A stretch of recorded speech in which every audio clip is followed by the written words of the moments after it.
You've played the roles, met the expectations, and done everything right. So why does it feel like something's missing? Welcome to the Unwritten Woman, a space for the woman who knows she's more than the life she's been given. I'm Crystan, author of Unlocking Authenticity, a journey from people-pleasing to empowerment. And I know firsthand what it's like to break free from the mold and start rewriting your story. Here, we have real conversations about unlearning, unbecoming, and stepping into the fullness of who you are on your own terms. So grab your favorite drink, get comfortable, and let's dive in. So let's start here. Maybe you're in a relationship, or maybe it's a friendship, or maybe it's your cousin, and something happens and it's really small. Maybe they forgot to call you back. Maybe you sent a text message and it's been 3-4 hours and you haven't gotten a response yet. And you're starting to really feel some kind of way. All of a sudden, your chest start hurting, your head start hurting, you're breaking out on your forehead.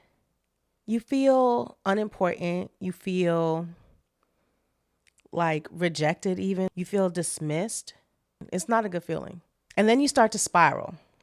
And in your head, you're like, am I doing too much? Am I not doing enough? Am I not enough? Am I unimportant? Maybe I shouldn't have expected anything anyway. And then you have to pause. And then you have to tell yourself, girl, you need to calm down. Because it's not even that serious. Is it that serious? It's probably not. You're overreacting, but deep down inside, it's not even so much about the situation. It's starting to feel like, wait a minute. I've felt these feelings before. And why do I keep feeling these feelings every time a text goes unanswered? Why do I keep feeling these feelings every single time that somebody doesn't take my call on the first ring? The thing is that it's not about the situation. It's not about the missed call or the missed text. It's about how you actually feel in that situation. So today what we're going to talk about is getting to the root of the feeling. Because at the end of the day, the situation could be the same and it could be a whole different person.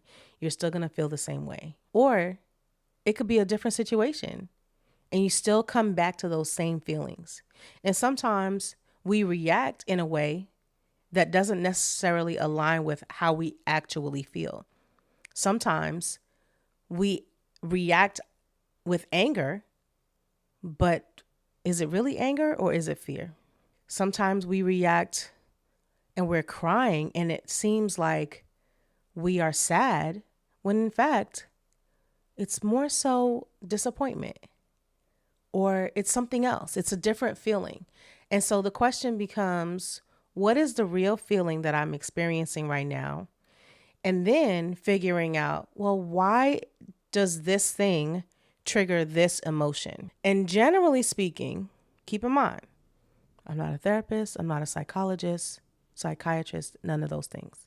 But what I am is someone who's experienced having to go through this process of dissecting what emotion that I'm actually feeling and then figuring out what is it that's causing this emotion? Because it's not this person. It's not this situation. What is it that keeps triggering this particular emotion? So I'm going to give you an example. All right. Now, don't expect to be all up in my business, okay, every episode. But I'm going to let y'all know because it's interesting that I planned this episode to talk about this, right? But I have a perfect example because I'm in it right now. At this moment that I am recording this podcast, I am in this situation. I am in the dating world, okay? And I have, been talking to different people and, getting to know different people. And I'm not the type of person that can really like talk to or date multiple people. It's just not, I don't have the capacity for it. So I take my time and I will get to know a person and, figure out if this is somebody that I am interested in, investing my time and energy into. So I'm in a situation right now where I'm not in an exclusive relationship. I am dating someone, getting to know this person.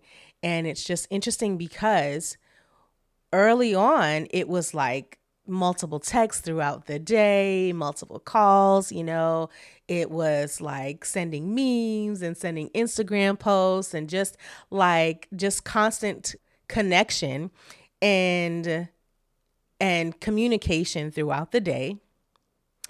And slowly but surely that is starting to taper off. And it's not to say that we don't communicate every day. We do, but it's tapered off. And the text messages, instead of them coming right away, they're coming like, an hour, 2 hours later, right? Or, the call may go unanswered, or, hey, I'm going to call you back. And then it's the next day when, before I hear back. And so it's those things that, it's tapering off.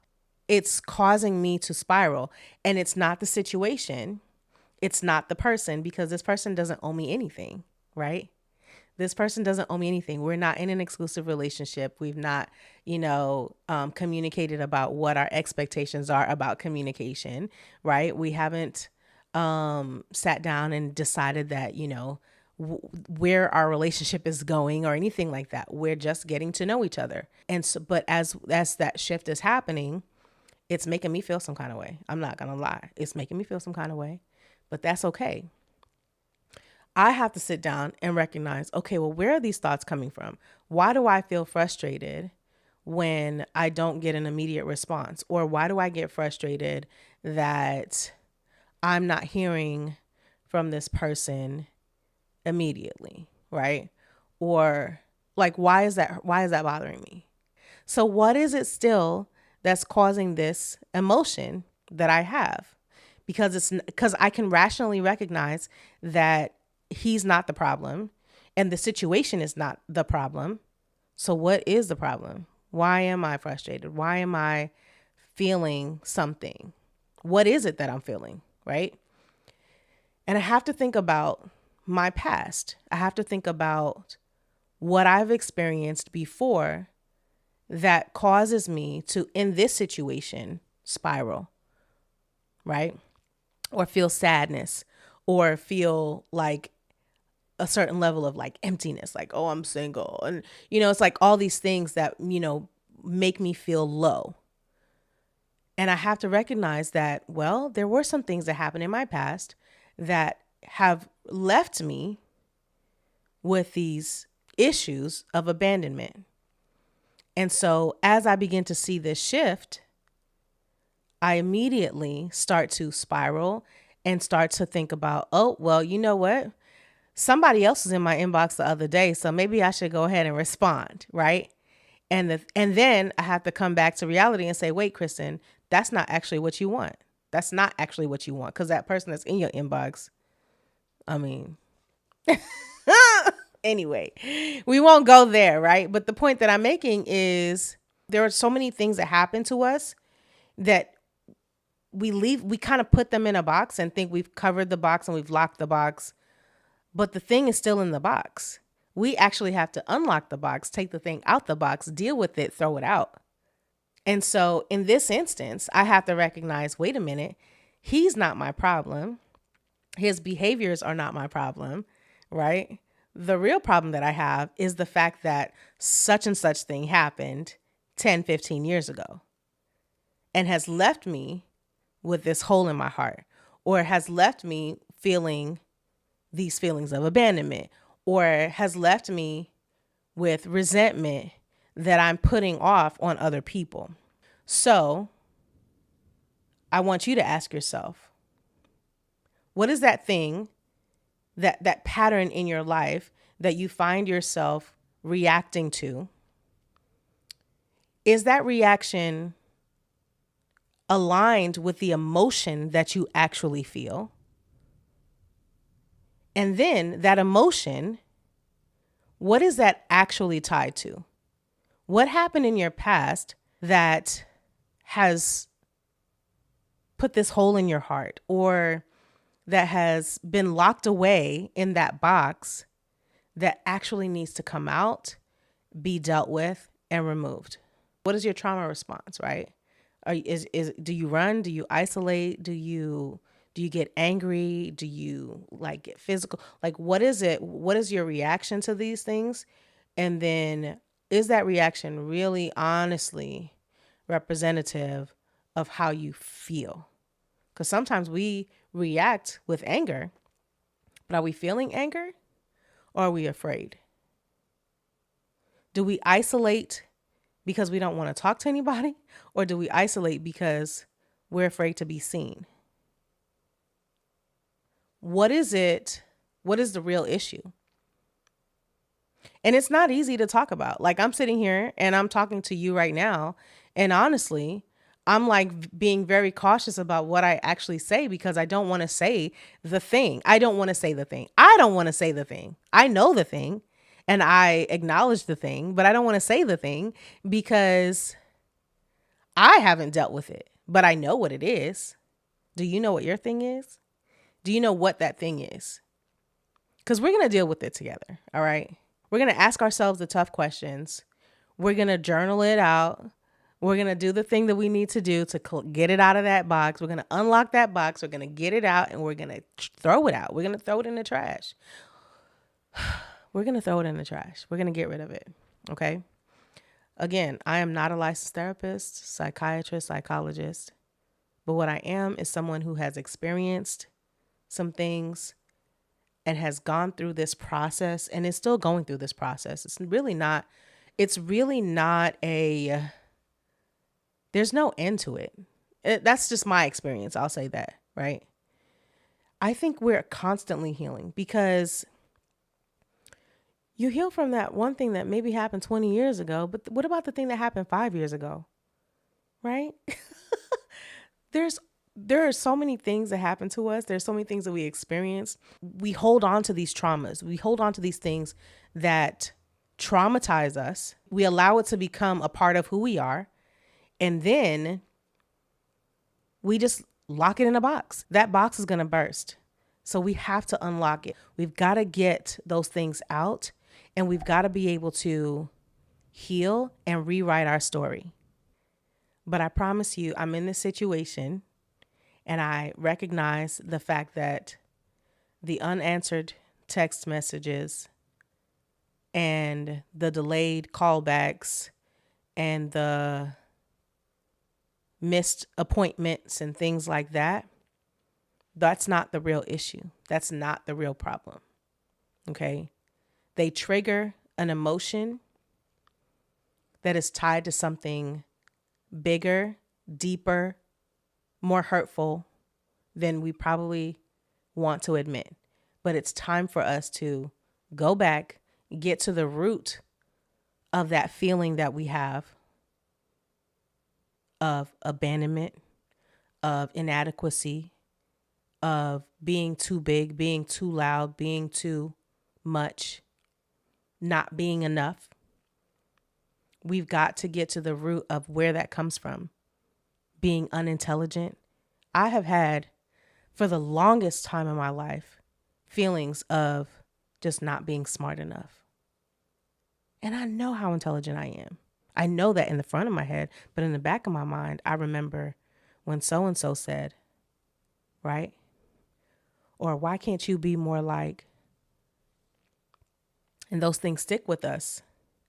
Those things stick with us. And as we grow and as we get older and we have new experiences, these new experiences that are hurtful to us, and we react because now we're adults and we can react. And that reaction is just a trauma response to what so-and-so said to me when I was 7 years old, right? And that voice from when I was 7 years old is still right here. And that voice still whispers in my ear. So now we've got the little girl inside that's still suffering because she's still hearing somebody say that she's not good enough, that she's not pretty enough, that she's not smart enough, that she's not all of these things, right? Or that she's too loud. And so it's time to go back and help that little girl, help her to know that all of that is a false narrative, right? So that you can come back to today and recognize that the emotion that you're feeling, the emotion and the reaction that you have to the situation, those two things don't align. The reaction that you have to the situation and the emotion that you feel do not align. You're reacting out of anger because you can, and you can tell somebody what you really think about them because you're a grown woman. But in reality, what you're feeling is fear, or you're feeling sadness, but you're not acknowledging that emotion to be able to get back to the little 7-year-old girl to help her, right? Heal from that. So that now when somebody is telling you stuff that you already know isn't true, you don't have to react because you already know it's not true. Like we've already worked through that. We've already worked through that. So you could tell me I'm not cute enough. You could tell me I'm not cute enough. You could tell me I'm fat. You could tell me whatever you want to tell me. I know already. You know what I mean? So, and those are just examples, right? But the truth is that you've got to be able to recognize the emotion, go back, heal from that thing, unlock that box, take that thing out, throw it out, and rewrite your story. So my question for you today is, what is that pattern in your life that triggers the same emotion? What is that emotion? So it's a 3-part question. What is the pattern? What is the emotion that gets triggered from that? And where does that emotion stem from? What is it that has happened in your past that has caused you to feel this thing? I'm not telling you to go fix it now, right? But you've got to at least be able to reflect and identify, what is this pattern? What is that emotion that gets triggered from that pattern? And what is it that has happened in your past that has caused you to have that emotion in those situations? I would love to hear your story if you're willing to share it. I hope you do the work, and we'll be back next week.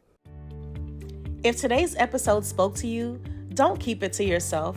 Let's keep this conversation going. Subscribe so you don't miss what's coming next. And if something in this episode made you think, feel, or reflect, I want to hear about it. Drop a comment, send me a DM, or even share this episode with someone who needs to hear it. And who knows, your comment or question might just inspire a future episode. Because this space isn't just about me, it's about us rewriting our stories together. So let me know, what's on your mind? What part of your life feels unwritten? I can't wait to hear from you.